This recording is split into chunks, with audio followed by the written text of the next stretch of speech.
ইলিশ যার কোনো বিশেষণের প্রয়োজন হয় না, শুধুমাত্র লবণ আর হলুদ দিয়ে ভেজেও এক থালা ভাত খাওয়া যায়। ওয়েলকাম ফ্রেন্ডস, শতাব্দীস কুকিংয়ের বৈশাখ স্পেশাল এপিসোডের আজকে পর্বে থাকছে ইলিশের দম বিরিয়ানি। বিরিয়ানির নাম শুনি অনেকে হয়তো চিন্তা করছেন বিরিয়ানি তার মানে তো কারি কারি মশলার অতিরিক্ত ফ্লেভার। আমি তাদের বলবো না, একদমই না। আমি এই বিরিয়ানিটা করেছি ইলিশের সম্পূর্ণ স্বাদ, গন্ধ সব কিছু বজায় রেখে একদম অথেন্টিক উপায়ে। আমি আশা করছি আজকের এই ইলিশ দম বিরিয়ানিটা আপনাদের ভালো লাগবে।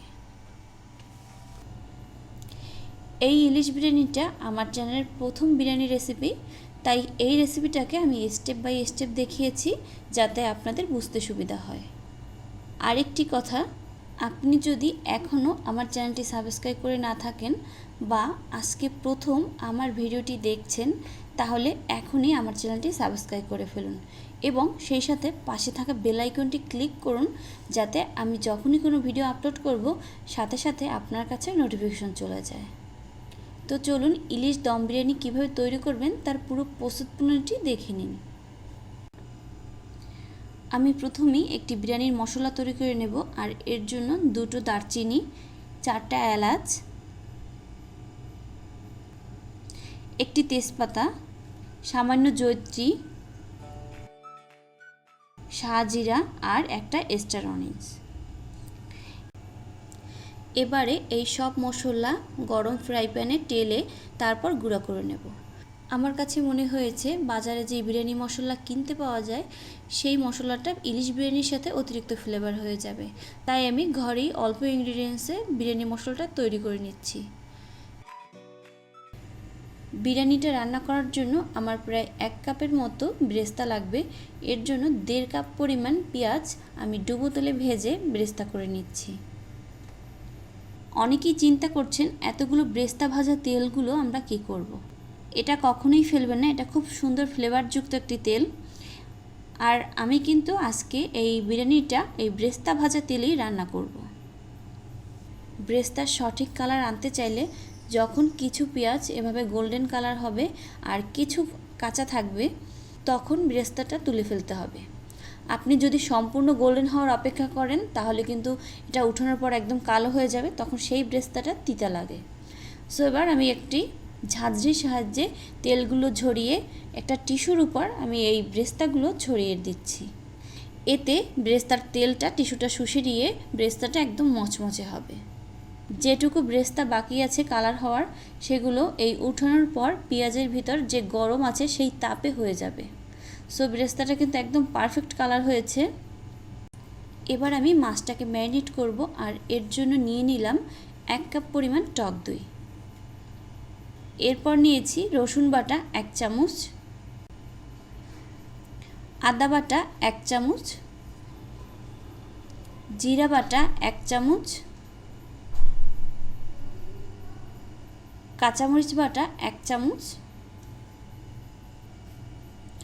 লবণ নিয়েছি স্বাদ মতো। এই লবণটা মাছ এবং গ্রেভি তৈরির আন্দাজে নিয়েছি। নিয়েছি 1 চামচ পরিমাণ মরিচের গুঁড়া আর 1 চামচ হলুদের গুঁড়া। এবার দিয়ে দিচ্ছি বেরেস্তা ভাজা অবশিষ্ট তেল থেকে 2 টেবিল চামচ তেল। এতে করে মাছের ভিতর খুব সুন্দর একটা বেরেস্তার ফ্লেভার ঢুকবে। এবার আমি হাত দিয়ে সব মশলা ভালো মতো মেখে নিচ্ছি। আপনাদের টক দই যদি খুব বেশি টক হয় তাহলে এখানে কিন্তু সামান্য চিনি দিয়ে দিতে পারেন। এবার এর ভিতর আমি মাছগুলো ম্যারিনেট করে নিচ্ছি। একটু উল্টিয়ে পাল্টিয়ে দেব যাতে মাছগুলো ভালো মতো এই মশলাটা মাখানো যায়। এবার আমি দিয়ে দেব আমি যে ভেজে বেরেস্তা রেখেছিলাম সেখান থেকে অর্ধেক পরিমাণ বেরেস্তা এভাবে হাত দিয়ে গুঁড়া করে একদম মিশিয়ে দিতে হবে। এবার এটাকে ভালো করে মাছের সাথে মেখে দিচ্ছি।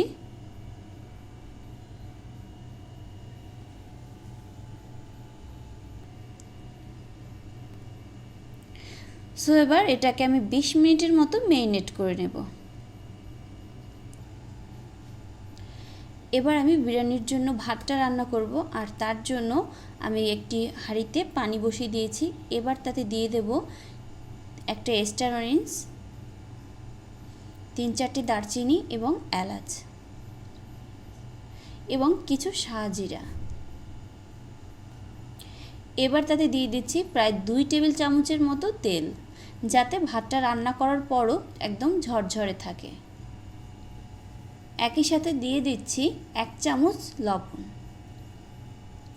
এবার সব কিছু একটু ভালো করে নেড়ে দেব এবং অপেক্ষা করব যাতে পানিতে ভালো মতো বলক উঠে আসে। পানিটা ফুটে উঠেছে, আর আমি এই বিরিয়ানিটা বাসমতি চালে রান্না করব, আর এর জন্য চালটাকে 30 মিনিট আগে পানিতে ভিজিয়ে রেখে তারপর ধুয়ে পানিটা ঝরিয়ে নিয়েছি। চালটা পানিতে দেওয়ার পর ঢাকনা দেওয়ার প্রয়োজন নাই, এতে করে ভাতটা ওভারকুক হয়ে যেতে পারে। সো আমি ঢাকনাটা খুলেই এটা রান্না করব।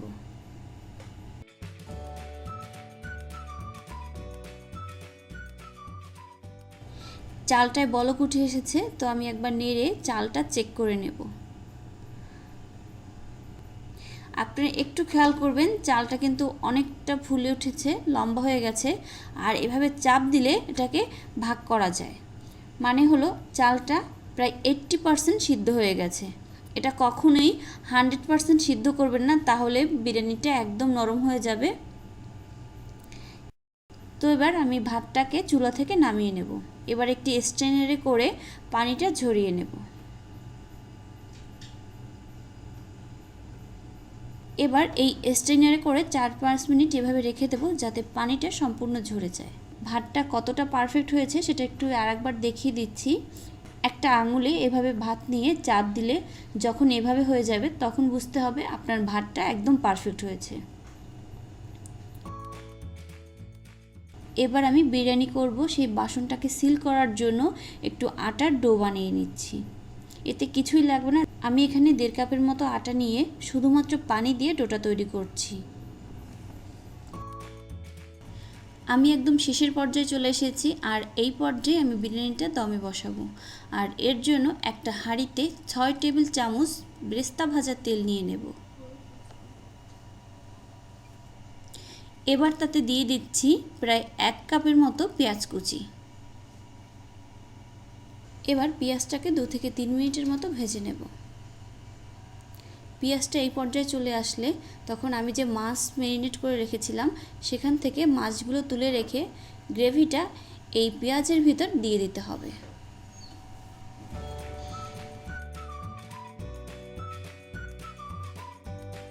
এবার 5-6টি কাঁচামরিচ এভাবে বোটার কাছ থেকে একটু চিড়ে তারপর দিয়ে দিতে হবে, যেন খুব বেশি ঝাল এর ভিতর না বেরোতে পারে, শুধুমাত্র ফ্লেভারটা এই গ্রেভির সাথে মিশে যায়। এভাবে 3-4 মিনিটের মতো মশলাটা কষিয়ে নেব। গ্রেভিটার খুব সুন্দর একটা কালার এসেছে, আর এই কালারটাই আমাদের বিরিয়ানিকে কালারফুল করতে সাহায্য করবে। তো যখন এভাবে তেল উপরে উঠে আসবে, তখন এর ভিতর দিয়ে দিতে হবে আগে থেকে করে রাখা বিরিয়ানি মশলাটা। সব কিছু ভালো মতো একবার মিশিয়ে দিচ্ছি।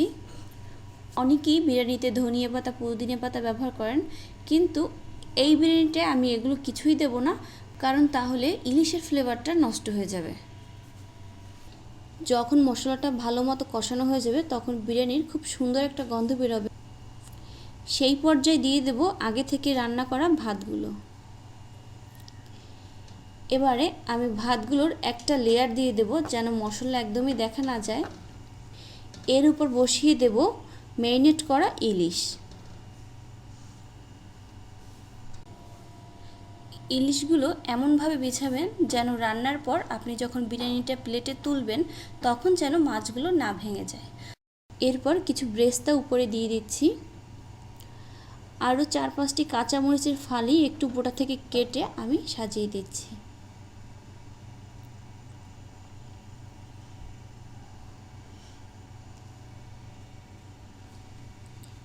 এবারে দিয়ে দেব দুধে গোলানো একটু জাফরান। এরপর দিয়ে দেব সামান্য জর্দার রং। জর্দার রংটা সামান্য কেওড়ার পানিতে মিক্স করে নিয়েছি।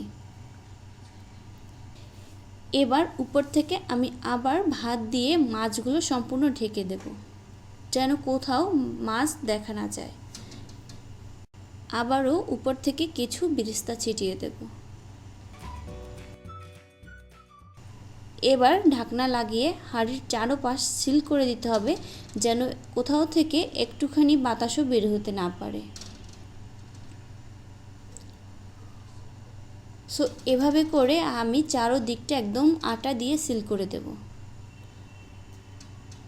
সব শেষে ঢাকনার উপরে যে এই ছিদ্রটা আছে সেটাও বন্ধ করে দিতে হবে। এবার এই বিরিয়ানিটা দমে রেখে প্রায় 30 মিনিটের মতো রান্না করব। এই সময় চুলার আঁচ একদম লো করে দিতে হবে। আর আপনারা চাইলে হাঁড়ির নিচে একটি তাওয়া দিয়ে তারপরও এটা দমে দিতে পারবেন। তো ফিরে আসছি 30 মিনিট পর। 30 মিনিট হয়ে গেছে আর আমার মনে হচ্ছে আমার বিরিয়ানিটা একদম রেডি। এবার একটি ছুরির সাহায্যে এভাবে আটার ডোটা কেটে নেব। আমি এখানে কেটে নিচ্ছি কারণ আটার ডোটা অনেক শক্ত হয়ে গেছে চুলার তাপে। তো এভাবে করে এটাকে কেটে ফেলছি। আমি খুবই দুঃখিত এই বিরিয়ানির গন্ধটা আপনাদের কাছে পৌঁছাতে পারছি না, কিন্তু এর রূপ দেখে আপনারা নিশ্চয়ই ধারণা করছেন যে এটা কতটা সুস্বাদু হবে।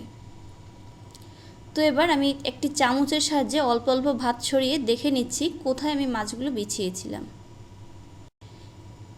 এবারে একটি প্লেটে আমি একটা মাছ তুলে আপনাদের দেখিয়ে দেব। অনেকেরই ধারণা থাকতে পারে যে মাছগুলো হয়তো বা কাঁচা আছে বা মাছ থেকে একটা আষ্টে গন্ধ আসবে। আমি তাদের বলবো না, একদমই না। ইলিশ মাছ যখন রান্না করি তখন 5 থেকে 6 মিনিটের মতো লাগে সিদ্ধ হতে, আর এখানে আমি প্রায় 30 মিনিটের মতো দমে রেখেছি, তো কাঁচা থাকার তো কোনো প্রশ্নই ওঠে না। একটা চামচ দিয়ে একটু মাছ কেটে নেই।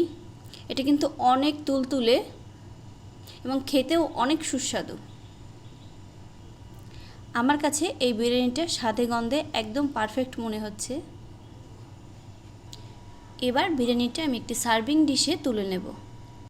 বিরিয়ানি পরিবেশনেরও কিন্তু একটি কৌশল আছে, সেটা হলো এভাবে আলতো করে মিক্স করে করে বিরিয়ানিটা পরিবেশন করতে হয়, যাতে করে সব কালার একটি থালার ভিতর থাকে, তাহলে বিরিয়ানিটা দেখতে খুব সুন্দর লাগে। আশা করছি এই রেসিপিটা আপনাদের ভালো লেগেছে। আর যদি ভালো লাগে তাহলে আমার এই ভিডিওটি আপনার ফ্রেন্ডস অ্যান্ড ফ্যামিলির সাথে শেয়ার করে আমাকে সাপোর্ট করুন। আর অবশ্যই একবার হলেও এই ইলিশের দম বিরিয়ানিটা ট্রাই করবেন। আর যদি ট্রাই করেন তাহলে সেই ছবিটা আমার গ্রুপে আমার সাথে শেয়ার করতে পারেন। লিঙ্ক ডিসক্রিপশন বক্সে দেওয়া আছে। আজকে এ পর্যন্তই। সবাই খুব ভালো থাকবেন আর অবশ্যই শতাব্দী কুকিংয়ের সাথেই থাকবেন।